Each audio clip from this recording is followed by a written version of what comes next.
Déjame que les dé a todos la bienvenida aquí a la Casa de América, esta sala Borges, una sala muy literaria en nuestra institución.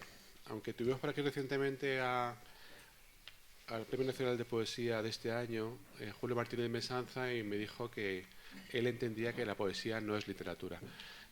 La literatura es otra cosa y que la literatura pues requiere un esfuerzo prolongado de redacción, de construcción, y que la poesía, en cambio, es un modo de vivir, lo cual me pareció que quizás sea un motivo de polémica, pero en fin, en todo caso, yo querría dar la enhorabuena a la Fundación de la Obra Pía de los Pizarro por venir aquí a la Casa de América y ayudarnos a fortalecer nuestro programa literario con esta iniciativa. Y darle la enhorabuena, digo, porque esta Obra Pía es una institución muy peculiar. Luego imagino que él la explicará en qué consiste. La hemos tenido aquí ya en dos ocasiones. Hemos tenido una conferencia sobre Francisco de Pizarro en el año 16 y en el 17 una sobre la huella española en los Estados Unidos. Y ahí hemos podido ver la gran profundidad histórica de esta fundación y la gran ambición de objetivos que tiene actualmente, ya que lejos de estancarse en el pasado, están haciendo una labor impresionante en el ámbito de la cooperación en toda Hispanoamérica, en el ámbito también empresarial y también ahora en el ámbito literario. Así que enhorabuena, Hernando, por esta magnífica iniciativa. Y querría también darle enhorabuena, por supuesto, al editor, a José María Cumbreño, y decirle bueno, que la labor que hacéis es excelente. Yo creo que una editorial española se dedique a la poesía latinoamericana, creo que es algo digno de elogio, y que ojalá que tengáis muchísimo éxito y que vuestro número de autores vaya creciendo en cantidad y en calidad. Y a los poetas que han publicado con esta editorial, pues nada, también enhorabuena, por supuesto, y estoy convencido de que entrar en este sello es un distintivo ya de calidad para el futuro de vuestras carreras. Así que sin más, le paso la palabra a Hernando y para que le explique un poco a la Fundación. Muchas gracias, Santiago. Muchas gracias, Santiago. Y bueno, en primer lugar quería darles la bienvenida, agradecerles que nos estén acompañando aquí para la presentación o para la puesta de largo de la editorial Liliputienses y de la colección dentro de la editorial Liliputienses de Fundación Obra Pía de los Pizarro. Y antes que nada, lo que quería es agradecer profundamente a Santiago, a Casa de América y a todo el personal de Casa de América, pues la profunda atención que tienen con nosotros para permitirnos compartir con ellos pues muchas de las actividades o de los actos que desarrollamos dentro de la Fundación. Nosotros estamos en Trujillo, estamos en Extremadura. Trujillo es un sitio pequeño. Cada vez que hacemos una convocatoria, pues tenemos la limitación de estar en un sitio pequeño, pero el poder disponer de estas instalaciones, el poder disponer del apadrinaje de Casa de América, pues es para nosotros un verdadero lujo que agradecemos enormemente. Santiago ya ha dado algunas pinceladas de lo que es nuestra fundación. Yo poco que añadir porque debemos ser breves, somos muchos en la mesa y lo fundamental esta tarde va a ser la lectura de nuestros poetas. Lo que sí quisiera es tratar de explicar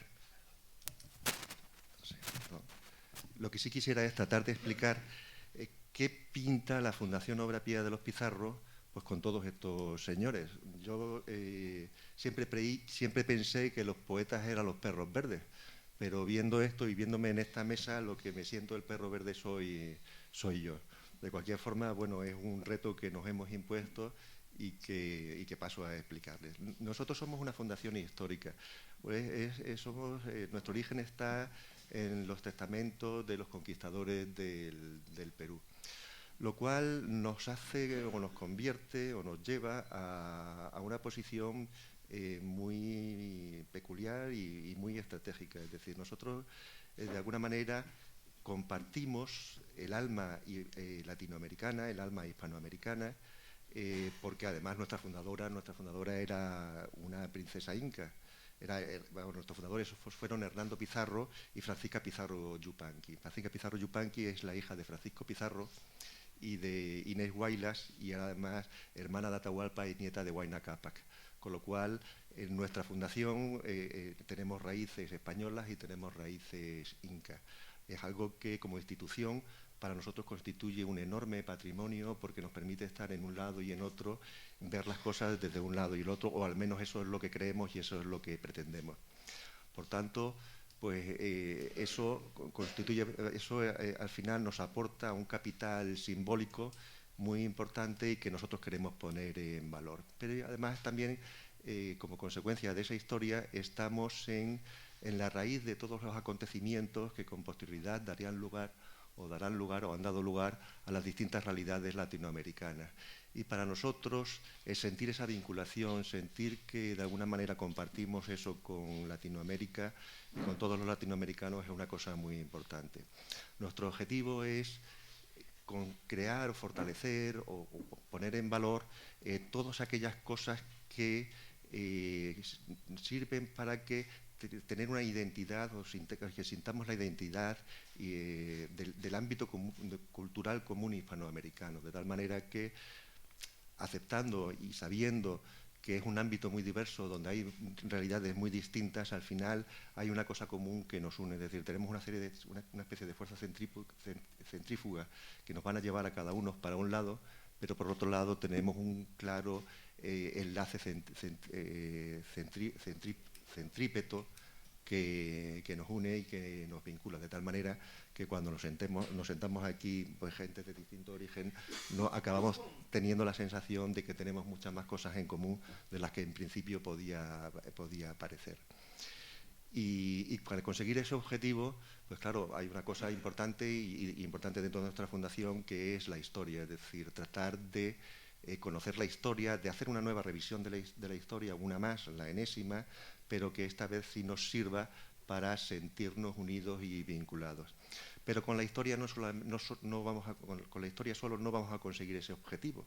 Necesitamos penetrar en las sociedades y necesitamos penetrar en las personas, en lo que piensan las personas a día de hoy.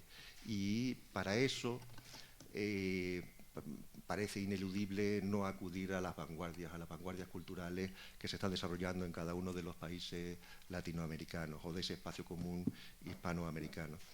Y qué forma mejor de acudir a esa vanguardia que contar con los poetas, que contar con la poesía, y en este caso que contar con la colaboración, con la inestimable colaboración de José María y de la editorial Liliputiense, que apareció una vez, apareció como de casualidad por allí por la fundación, y claro, nosotros al verle y al conocer el proyecto de Liliputiense, pues quedamos maravillados, enamorados y comprometidos de alguna manera. Entonces, bueno, dicho esto y puesto y explicado qué hacemos nosotros de Perro Verde aquí, pues paso la palabra a José María, que ya nos explica el proyecto editorial.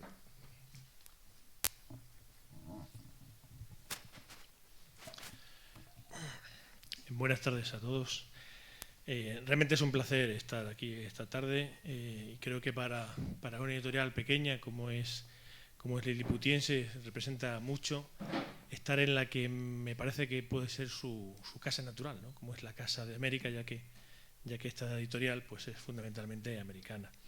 Me parece de justicia empezar por los agradecimientos. Gracias a Casa de América, de verdad, por la hospitalidad que nos habéis brindado. Gracias, Hernando, porque la complicidad que hemos establecido con la Fundación Obra Pía de los Pizarro, en el fondo sabes que luego las instituciones están compuestas por personas, ¿no? Entonces, realmente solamente una persona con tu sensibilidad podía, creo, que haber acogido este proyecto tal y como tú lo has hecho, así que gracias de nuevo. Y gracias a todos ustedes, a todos vosotros por estar aquí esta tarde. Liliputienses empezó como una aventura hace unos 7 años. Reconozco que cuando creé la editorial no sabía muy bien. Bueno, pensaba que iba a terminar enseguida, realmente. No. Yo creía que los primeros libros de la editorial pues prácticamente se hacían a mano y tenían una distribución, llamarla limitada creo que es ser generoso. El caso es que me encontré poco a poco, yo llevaba muchos años leyendo y tratando de estar al tanto de lo que se escribía en Latinoamérica, porque realmente me parecía que a los españoles en el campo de la poesía por lo menos nos traicionaba nuestro complejo de superioridad. Y realmente me parecía inconcebible, ¿no? ¿Cómo podía ser que muchas la poesía española con la latinoamericana, así como si fuesen dos bloques, ¿no? Quizá habría que hablar de poesía española y poesía colombiana, o poesía chilena, o poesía argentina, pero no estableciendo dos bloques como si fuesen equivalentes, porque creo que no lo son. Había ya algunas editoriales en España de poesía que trataban de acercarnos aquí a algunos de los nombres importantes, pues qué sé yo, pienso, por ejemplo, en la colección transatlántica por Bou, que entonces dirigía Edmundo Garrido en Amargor, o por ejemplo la espléndida colección de poesía latinoamericana que dirige Verónica Aranda, que nos acompaña esta tarde aquí.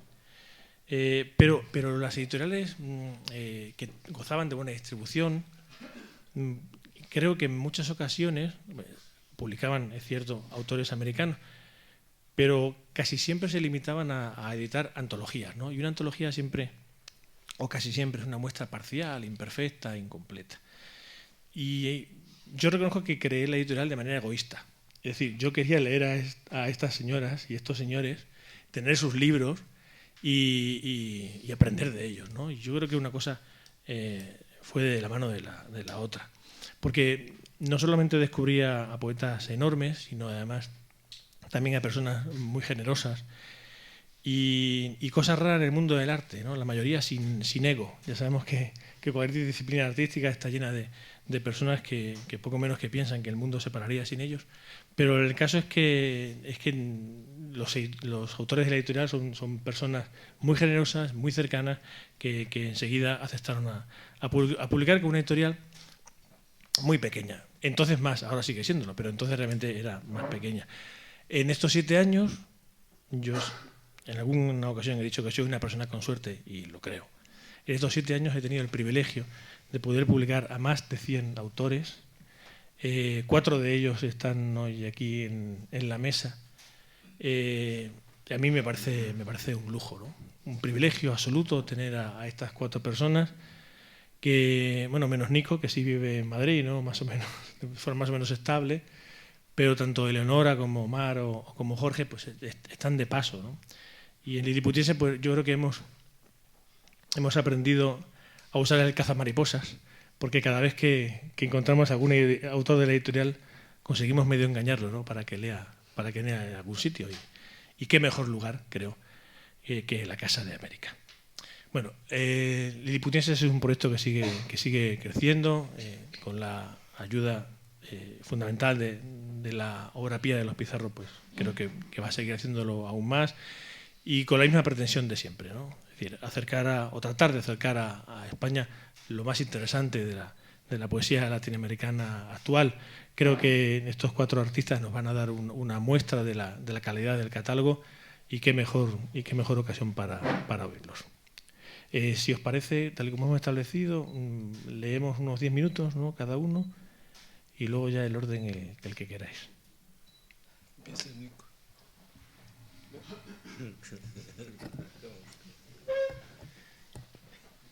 Sí.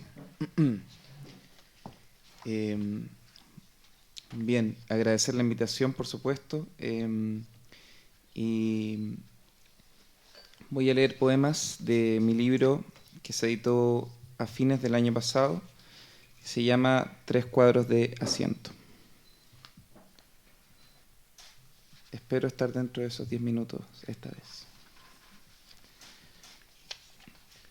El sentido del erotismo se le escapa a quien no ve en él algo religioso. Severo Sarduy. Realidad del suelo.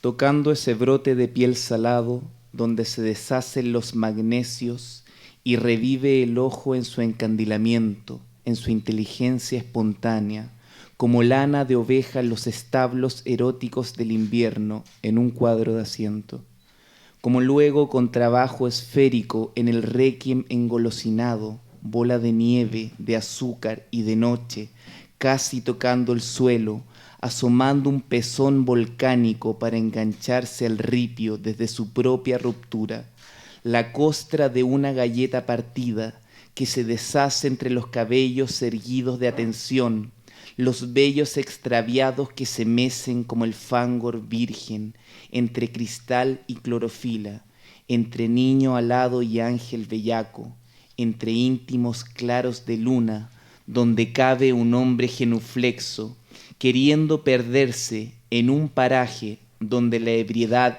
es el mismo pan donde está ubicado, siendo él mismo sed y hambre en el limbo adolescente y advenedizo, lleno de eje y de vigor.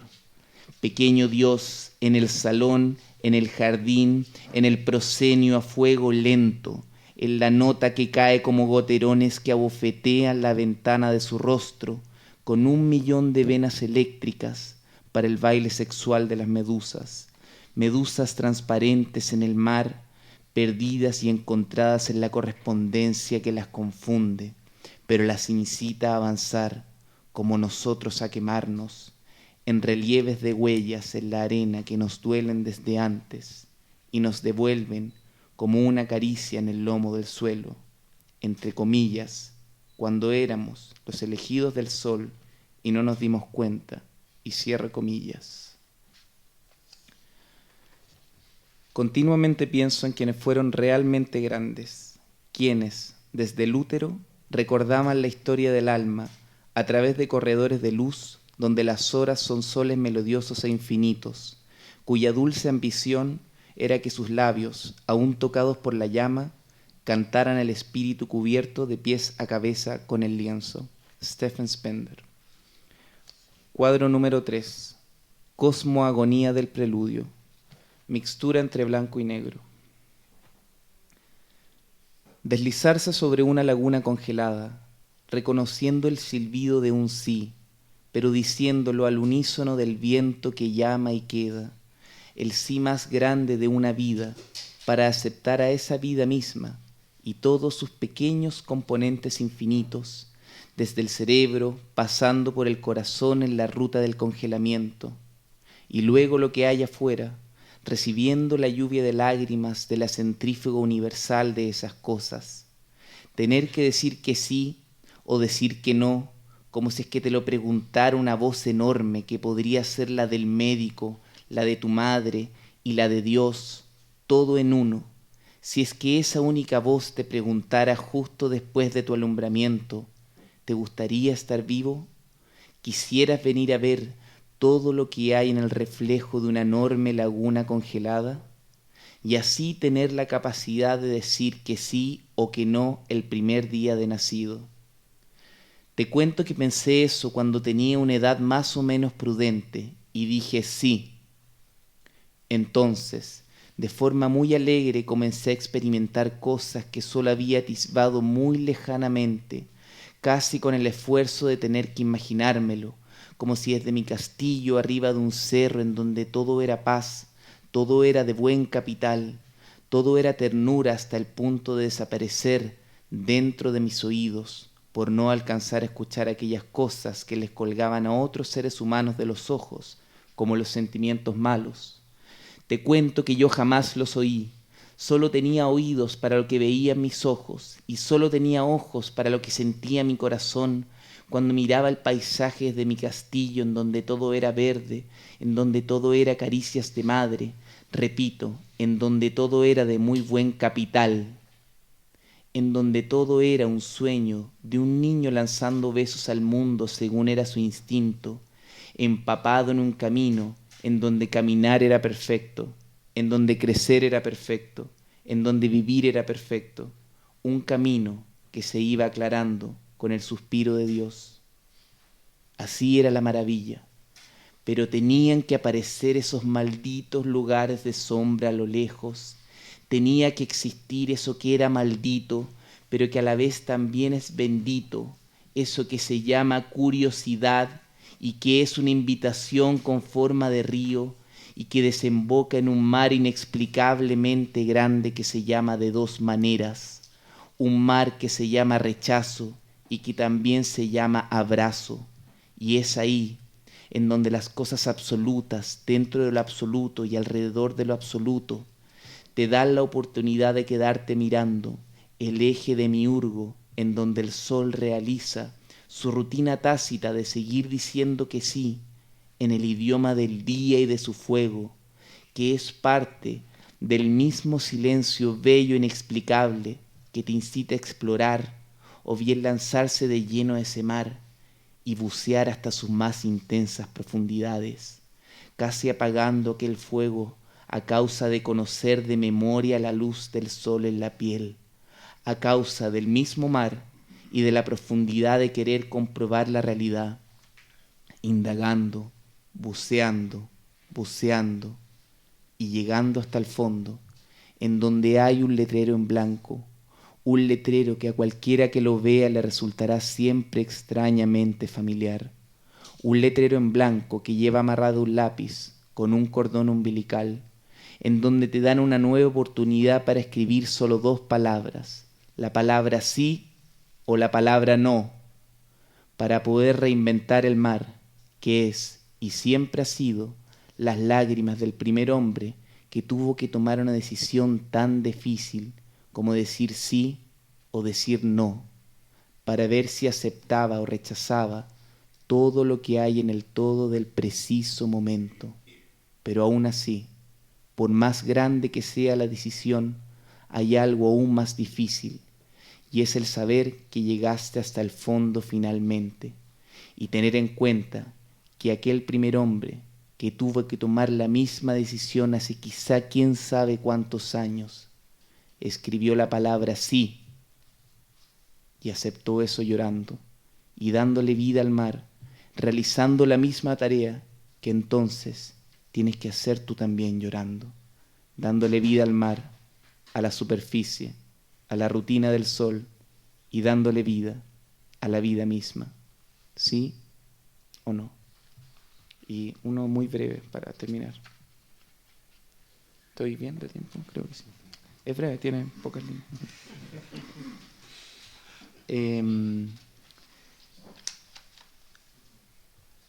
55. Estoy bebiéndome un vaso de cartas falsas, con mis amigos, los poemas de la tristeza, escritas en cada peldaño de mis vértebras y en los extremos finales del tiempo. Mis amigos ven en mi rostro, que es su propio rostro, algunas manchas de tinta y alcanzan a distinguir algunas letras. Son las palabras finales de todas mis correspondencias, les dije, las cuales nunca alcanzo a escribir, porque mis lágrimas no caben en los sobres.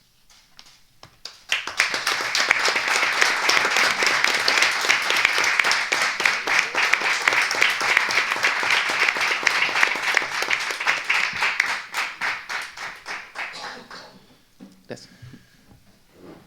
Hola, hola. Yo empiezo rápido para aprovechar los 15 que me dieron. Eran 10, ¿no?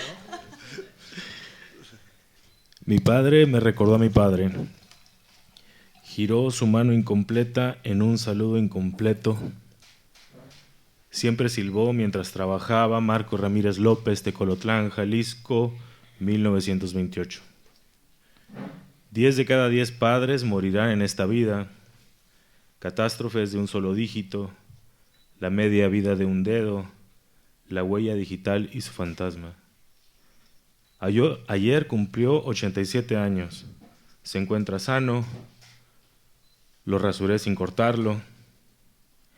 Han muerto ya 3 de sus barberos, varios de sus hermanos, ninguno de sus hijos. Murió uno de sus nietos, Isaac, San Diego, 1991-2009. Hace algunos años murió su compadre, el doctor Moreno, Jalisco, 1931, Tijuana, 2013. Suyas fueron las primeras manos en tocarme. Dentro del vientre de mi madre, Sara Pimienta, Jalisco, 1933, Tijuana, 1994. Nunca aprendí a silbar. Fui la 4ª cesárea. No salí al mundo. Me sacaron. Temo que no me iré hasta que me corran. Mi nombre es Jorge Omar Ramírez Pimienta. Tijuana, 1978. Don Marcos siempre habló con sus manos, siempre fue mano de obra.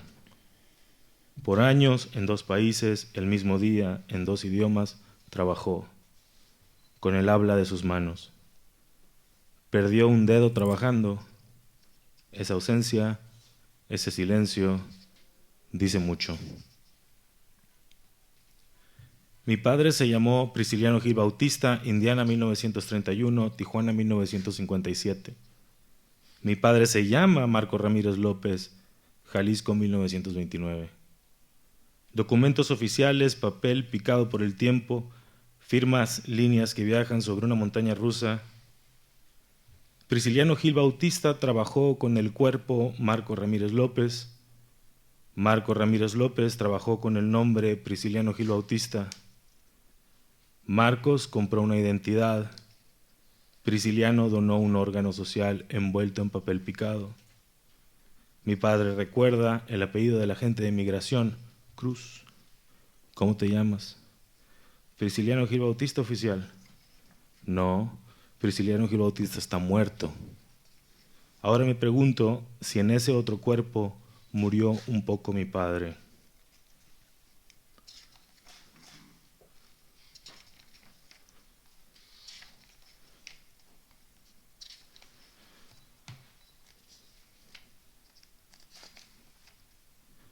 Don Marcos, ¿usted siempre usó gorra? Sí, mijo, lo que casi nunca usé fue la cabeza. Don Marcos, ¿cuántas veces lo deportaron? 1 o 2. ¿Perdió la cuenta, don Marcos? Mijo, perdí todo.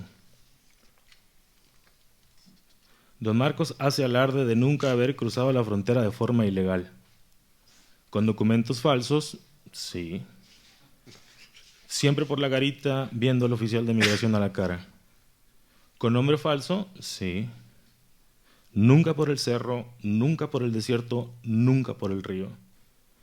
Nunca crucé de forma ilegal, nunca pues siendo yo.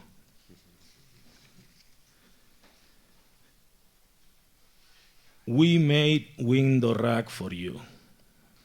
I know window rack looks a bit big, but I assure you that it's secure, firm, strong.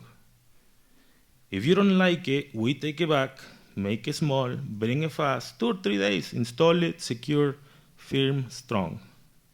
We work, you pay us, we go back, all happy, señor.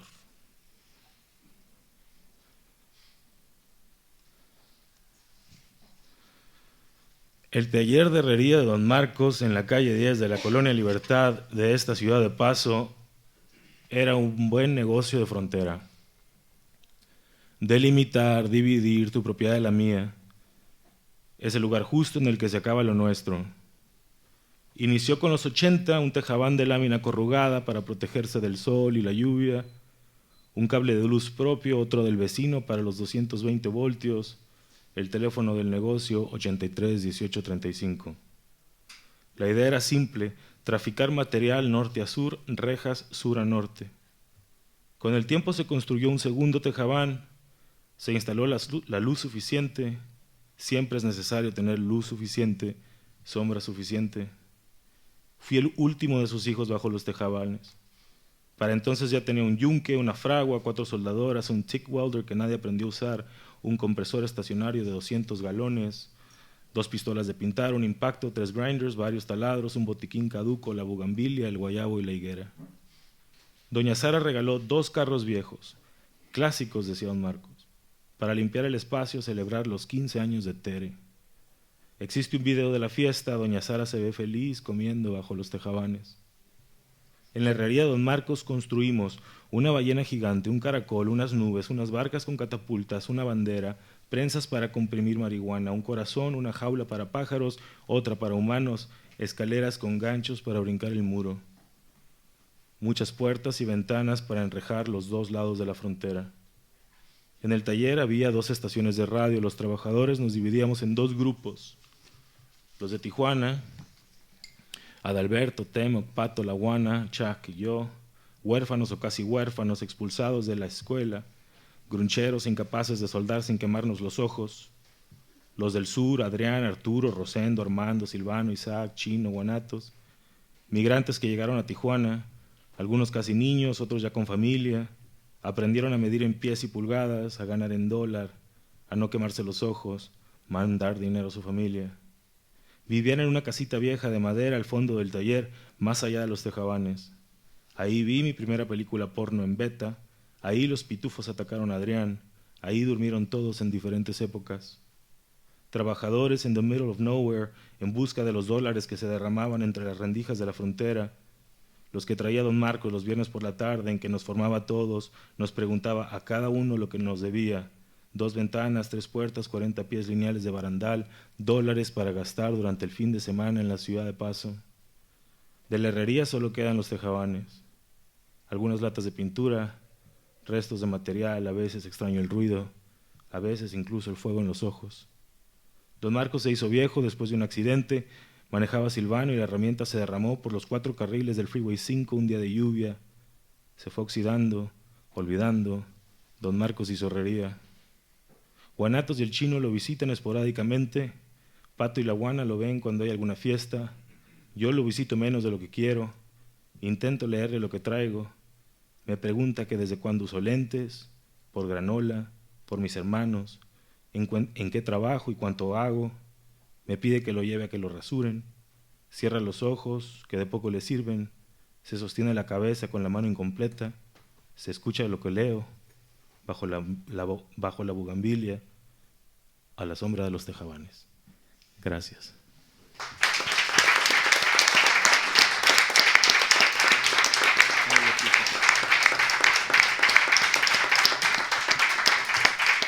Hola, muy buenas tardes. Muchas gracias por venir. Quisiera agradecer a Cumbreño, a Hernando, a Verónica, a Andrea, porque este viaje ha sido gracias a ellos. Para nosotros, de alguna manera lo hemos platicado, Liliputienses es ese puente, ese gran puente del que hablaba Lezama Lima, que es lo que nos une. Y entonces, por ejemplo, en el último texto que voy a leer aparecen unas medusas, como en el primer texto de Nico. Entonces, quisiera dedicar esta lectura, bueno, a los liliputienses que por alguna circunstancia no están aquí, como Gladys González o Frank Baez, y con los que yo viajé el año pasado, como el Negro Díaz o Raimondi. Los enanos comienzan desde pequeños. ¿Cuántos de ellos son gerentes de restaurante, de compañía aérea? ¿Cuántos llegan a la selección nacional, a la Cámara de Senadores, a las antologías de calcetines? ¿Cuántos estuvieron contigo en la escuela o en un sanitario? ¿Los has visto sacarse fotos en las ferias, dentro de las piscinas? ¿Dónde están? ¿En los refrigeradores? ¿En los circos? Desde hace décadas que no hay circos. En los laboratorios junto a los conejos. ¿Cristóbal Colón trajo alguno a las Américas o ya radicaban en el continente? Han sido más que bufones, desterrados es lo que son, más que los negros, los indígenas, las mujeres, los homosexuales, más. ¿Acaso no son hombres, hijos de madre? ¿Quién podría definir su falta de centímetros? Los atletas, pero ¿quiénes son los atletas? En las cárceles, ¿dónde duermen? ¿Duermen? En las incubadoras, en las latas de tomate, dentro de las pantallas. ¿Quién en este mundo de traslación, rotación y grandes cambios financieros puede definir a un enano? ¿Comen cápsulas de berro igual que los caballos en los viejos poemas? Igual, porque al fondo de esto Gonzalo Rojas limpia sus dientes con ramos de ruda. ¿Por qué Cristo no los nombró en sus parábolas? ¿No existían en esa parte del mundo? ¿Acaso no merecen la salvación? ¿Por qué Dante no los coloca en los círculos? ¿Por qué nada en el Génesis ni en el Popol Vuh? ¿Cuándo aparecieron? ¿Por qué no han fundado un país, una república, un reino democrático? ¿Existen acuerdos internacionales que velen por sus derechos? En la Constitución política no se les reconoce. ¿Pero a quién se reconoce en ese documento? ¿Acaso no compartimos la misma jeta? Ni en las novelas ni en la épica aparecen. Pedro Páramo es un tipo de estatura ordinaria. En el himno se les ignora. Ninguno de los héroes es enano. aun cuando los generales extranjeros lo sugieran. No hay cucharas, automóviles, sacapuntas, revistas, programas de radio, mascotas, camas, consolas destinados a ellos. Se alimentan con leche en polvo, dejan sus zapatos en las casas donde los odian, se ocultan en la jaula del canario, roban piedras para dárselas a los ciegos. Preparan el atuendo a los bichos, un traje gris para el escarabajo, leggings para la mariposa. ¿Quién narra sus hazañas? ¿Quién los ha hospedado? ¿Quién ha comido con ellos, folgado, reído? Los enanos incendian jardines botánicos. La ciudad se llena de perros y militares. Los perros me gustan cuando andan juntos y se muerden y se tiran. De los militares no me gusta nada. Los he visto subir a esos camiones donde arropan las armas como si fueran sus hijos muertos. Anybody, Anywhere, a Ismael Velázquez Juárez. El zapatero murió ayer a los 42, cualquier ayer, cualquier zapatero. A la mujer que cantaba en la Alameda la encontraron en un baldío, cualquier mujer, cualquier canción. Hace 10 años abandoné la casa de mi hijo, cualquier casa, cualquier hijo. Un anciano con camisa hawaiana no sonríe, una fotografía del futuro, no exactamente del mío, sino de las personas que pasarán por la quimio de sus padres, que hallarán agujeros en su apellido, que meterán los dedos en su boca para saber cuál es la textura del cáncer. Provengo de una familia que no posee nada, cuyo legado serán las peleas que sostuvimos los sábados por la tarde, las puertas que se disuelven durante el verano. Provengo de una familia que jamás logró sostenerme, que Vita llegue a su casa durante ciertos lunes de agosto, donde mi madre odiaba los muros de mi cuarto con fotografías de actrices porno. Provengo de una familia que esconde la comida entre los frascos, que me arrebató la posibilidad de construir una casa, porque me infundió el temor de que un hogar es una escopeta a punto de dispararse. Jorge Posada es el catcher con el mejor promedio de bateo, .330 en la historia de las grandes ligas, y no el hombre que ha perdido 7 veces el dinero al esconderlo entre sus libros. Jorge Posada participó en 6 Juegos de Estrellas y fue campeón mundial en 4 ocasiones, distinto, pues, al hombre que al orinar moja su camisa. Jorge Posada es originario de Puerto Rico y forma parte del cuadro ideal de los Yankees. Por lo tanto, no es el hombre que nació en la única clínica de un pueblo de provincia en México y que en su oficina se le considera el más torpe de los secretarios. Jorge Posada tiene el aspecto de un deportista de élite y al retirarse sabe que su número y su nombre serán inmortales. El otro, por las mañanas, huele y se comporta como un alcohólico e intuye que al morir solo le sobrevivirán un par de cédulas y certificados. A mi hijo le detectan 2 bolitas en los pechos. Vamos con médicos, lo palpan, señalan posibles causas, un golpe, desorden hormonal, tumores.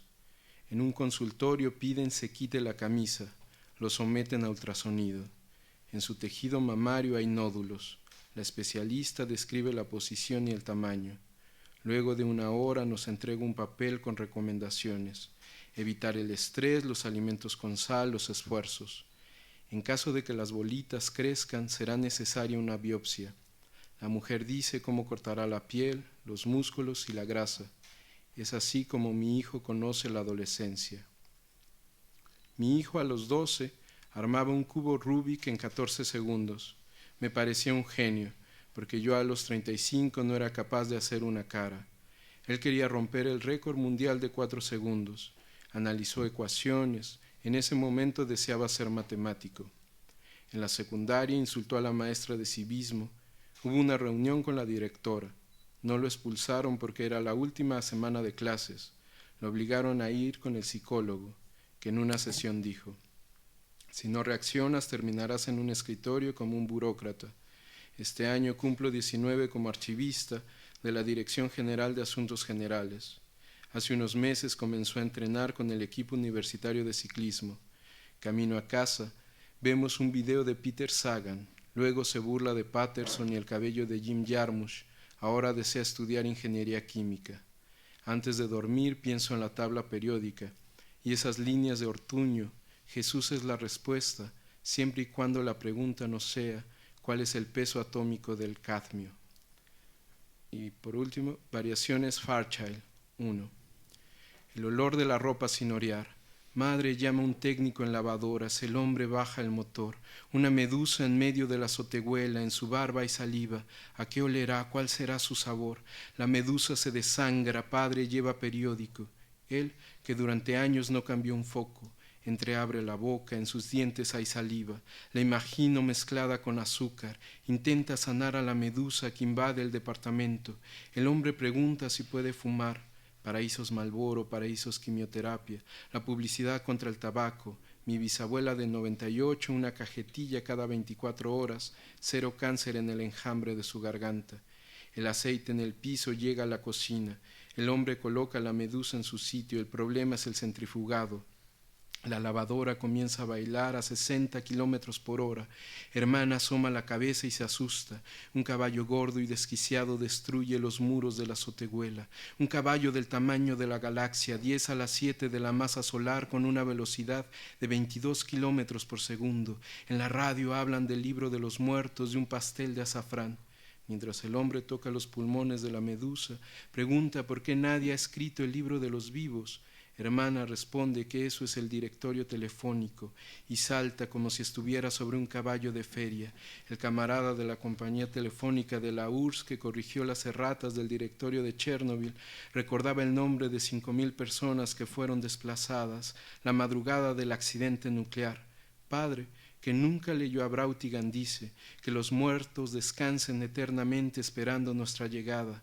Recuerdo una película donde un hombre entra a una tina llena de medusas para suicidarse. Recuerdo a mi hermana preguntando si en Chernobyl seguirá cayendo nieve sobre los autos, sobre los cines, sobre los animales que nadie rescató. Padre, pasa un trapo seco en el piso. Los restos de aceite son larvas negras, futuras medusas. El hombre enciende la lavadora, el olor a ropa sucia, huevos pudriéndose en la boca, entre los dientes y la saliva. En la radio cortan la transmisión, un comunicado oficial, hablan de Tijuana, de Lomas Taurina.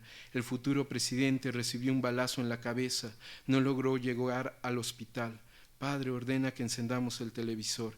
El futuro presidente camina rodeado de su escolta. Y yo grité, ¡ay la culebra! El futuro presidente entre cientos de personas y algunos militares vestidos de civil.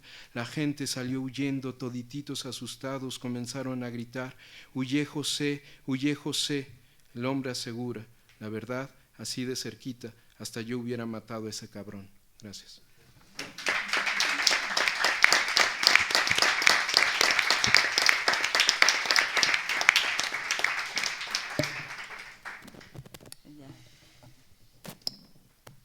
Hola. Bueno, las gracias de rigor a nuestros anfitriones de Casa de América, a José María Cumbreño, ¿no? Y ya dijeron todos de la editorial que generosamente publica nuestros libros y bueno, además decirles que disfruté mucho de la lectura de ustedes acá. Yo también quiero que me prestes el cronómetro, ya, para...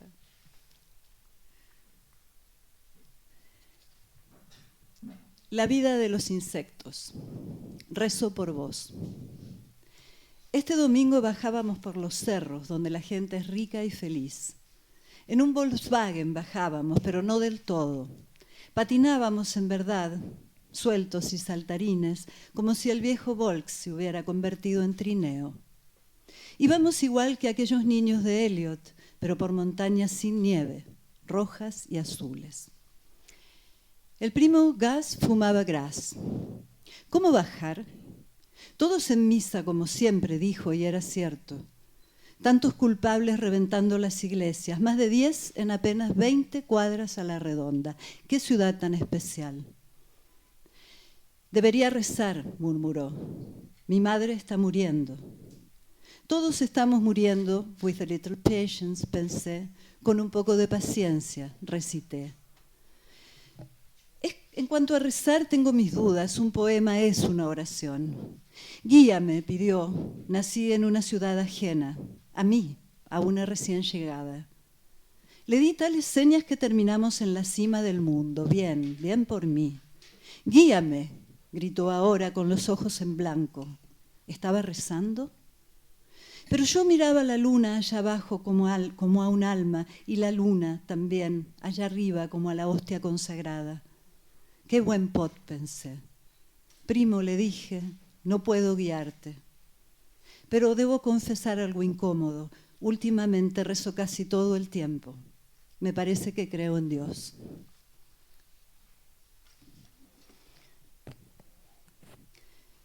Noche en blanco. Anoche soñé en blanco. Creo que se asomó la muerte, pero no me vio. En la ventana del hospital vibraban las hojas de un árbol que tampoco se veían, así de blanco era. Un aterrizaje nocturno en Nueva York, con todas esas multitudes regadas en el suelo, brillantes, como hormigas de oro puro. ¿Qué más puedo agregar? ¿Dónde estaban las sombras? Muchos aviones, muchas pastillas, muchos besos y el primero, ahí tirado, latiendo todavía en la vereda, con su lucecita agónica e intermitente. Lo demás, animales rugiendo y alcohol detrás de la cortina esa donde las azafatas preparan algo para tomar. Enfermera, un Bloody Mary, por favor. Estamos ansiosos por salir a escena, cromado, sangre, suero, instrumental. Daba miedo olerlos porque no se veían, pero era mi voz y la de ellos la que sonaba de fondo, como aquella música que nos acunó antes de ponernos a volar. El cuento era fabuloso y en él me reconocía. Era yo, pero no estaba ahí. Todo sucediendo al mismo tiempo, así de vivas, así de blancas esas voces, los perfumes construidos en el aire, eran lo único que se distinguía, además de la muerte que andaba rondando y se pegaba a mis costillas.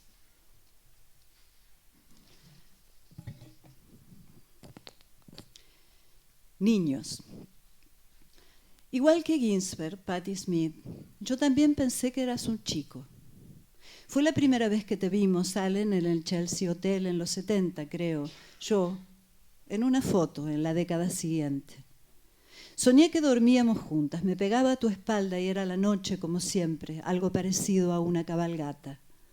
Entonces me despertaba para dibujar un retrato tuyo con un lápiz negro, un lápiz como una rienda que cuando quería se vestía de blanco para iluminarte el cuello. Era un camino largo donde pasaban los caballos galopando hacia tu cabeza sin salida. En uno iba montada yo. En ese mismo sueño me salía del cuerpo y miraba de lejos mi nuca rubia con el pelo revuelto. Estaba dormida sobre un papel que tenía tu cara de chico. Al otro día y al otro repetía tus gestos y tus actos. Por ejemplo, me corté el pelo frente al espejo con una tijera desafilada y un cuchillo de cocina. El efecto fue grandioso. Escribí poemas. Por aquel tiempo besé a 2 mujeres, las únicas de toda mi vida. Éramos solo niñas. Blanca e Inmaculada se llamaban. Una de las 2 afirmaciones anteriores es falsa. También para andar a tu ritmo tuve un novio gay tan guapo, un artista trágico, el más guapo. Sus ojos eran igual de verdes y abiertos como lagos. Bautista se llamaba, vaya nombre, y andaba traficando agua bendita. Una de las 2 afirmaciones anteriores es verdadera. Me adoraron, pero nunca fue suficiente. Ellas lloraron por mí, pidieron por la salvación de mi cuerpo o de mi alma. Él, como prueba de su amor, pasó una noche entera acariciándome los brazos destrozados.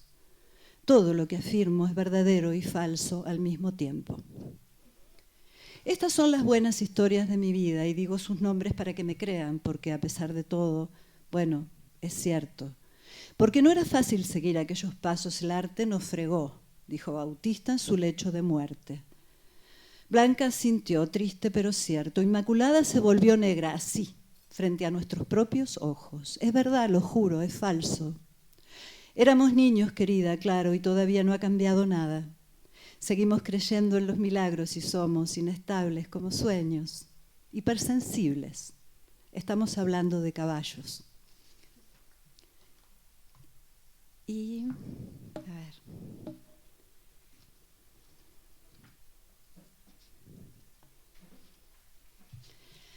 La fundición. Era lo que quedaba de una antigua industria que se recortaba bien negra contra un cielo negro de menor intensidad. Ya estábamos en México, había que ver a la muerte de cerca, metérsela en la boca. Dulce calaverita si te lo digo todo. Salvo por eso podría haber sido cualquier sitio después de los 90. Ahí estábamos nosotros, uno por uno, descorazonados, un poco cínicos, especialistas en toda clase de vestigios. Parecía terrible, pero no era del todo real. El eterno desaliento de los trabajadores ennegrecía los muros y la silicosis hacía rato que había consumido los pulmones. La historia sorda y engrasada, la enfermedad se acodaba entre nosotros y bebía. Extrañamente eso nos ponía más felices, comadres y compadres, densos y desencarnados, de a ratos melancólicos, de a ratos lanzando risotadas de borracho. Sí, era la vieja esperanza de fondo para todos, fantasmas de carne, fantasmas de hueso, cada quien de su lado en el mismo lugar, porque el paisaje había cambiado, pero el paraíso era la misma idea recurrente. Andábamos casi en el aire, inestables, por unas escaleras de fierro, unos andamios. Mirábamos desde arriba, algo cultural, lo de costumbre, muchas caras y música y alcohol y algunas drogas. Solo se trataba de pisar con cuidado sobre los peligros de siempre.